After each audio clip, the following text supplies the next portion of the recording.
What's up, everybody? We have breaking news live with you right now on the Dugout Dispatch. My name is Steve Jewell. That's right, breaking news from MLB Network. Multiple sources also are reporting that Kyle Tucker has signed with the Los Angeles Dodgers. We've been hearing pretty much all day, it seems like today, from every other source that Kyle Tucker supposedly was going to sign today. And we just got it just a few minutes ago, late tonight. Breaking news: Kyle Tucker will be a Los Angeles Dodger this upcoming season. And I have the deal pulled up right now per ESPN. It says Kyle Tucker and Dodgers agreed to a 4-year deal for $240 million. Your boy got paid. That comes out to an AAV of about $60 million a year. And Tyler, my co-host, couldn't be with me tonight, Tyler Edmonds, but Tyler and I both have been talking on previous episodes, the last episode that we put out and the one before that, and just in our text chain amongst ourselves that, Kyle Tucker going to the Dodgers just kind of made sense in one regard because he can hide in the middle of that lineup. There's not as much pressure as there was on him like there was this previous season in Chicago. Pretty much him being the only superstar with some assistance there for half the season with PCA. But, you could argue going to a team like the Cubs this past season, that's a lot of pressure, to perform and stay healthy. But going to a team like the Los Angeles Dodgers, they're stacked with superstars. You can just show up to work every day and just be another dude in the clubhouse. There's not that much pressure, again, on you. Just got to show up and play. You can hide comfortably in the middle of that lineup. I think he'll play well out there with the Dodgers. Tyler and I both also made the comment in the last episode that we put out. We dropped it today, actually, so make sure you go to Dugout Dispatch, our socials, to catch that. But, we made the comment, too, about how, how you can just hide in this lineup. Toronto, there was a lot of buzz about Toronto going for a longer contract, probably not as much money on the annual average per year. But, it's interesting because obviously teams or players rather want that security, of a longer guaranteed contract with no trade clause for security, for raising their kids, their family, not bouncing around from team to team, city to city, etc.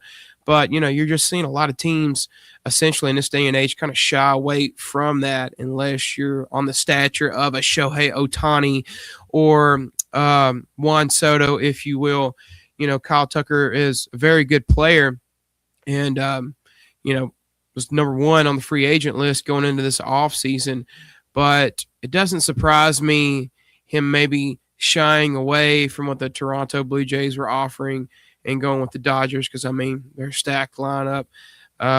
Repeat World Series winners this previous season and the season before.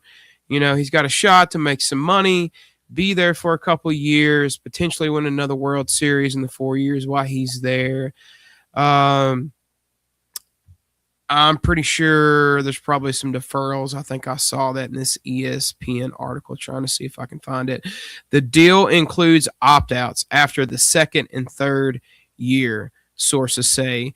Again, this is on ESPN. The $60 million average annual value is the second largest for a player in MLB history, trailing only Tucker's new teammate, which is Mr. Shohei Ohtani, of course, who's making $70 million per year. Kyle Tucker's 28. He turns 29 on Saturday. Again, was a top free agent bat on the market. The Mets and the Blue Jays also in the running for him. New York had offered a shorter term, believed to be worth $50 million per season, while Toronto had made a long-term offer. But he chose the LA Dodgers. And, it says also here, which I agree with. When healthy, Tucker is one of the best left-handed hitters in the league. We saw how he elevated the Chicago Cubs this previous season. Definitely had a big hand in them winning those 92 games. I think that may be somewhat of a concern, though, for teams this offseason, and why he hasn't signed earlier than tonight is maybe his health. But, again, that's a great ad for the Los Angeles Dodgers. He would have been a great ad to anybody's team when he's healthy. Man, he's so fun to watch. He's a great ball player. So now that Tucker has signed, Alex Bregman has signed, Ranger Suarez has signed with the Red Sox, hopefully we'll start to see maybe some more of these names kind of pop off the board, with like Eugenio Suarez, see where he goes. Framber Valdez is still on the market.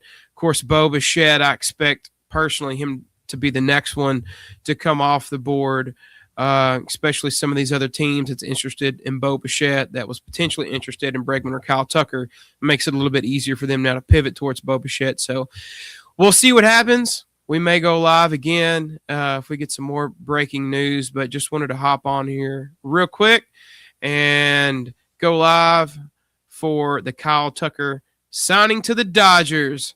So we'll see. We'll see what kind of season he has this year. I expect it to be a good one. Again, Kyle Tucker is a tremendous player. Happy for him and his family. And again, make sure you tune into the Dugout Dispatch, bringing you all the baseball news this offseason and when the season fires up. And, of course, the World Baseball Classic. We're just a couple weeks away from that. But that's going to do it for tonight, and you guys have a good one.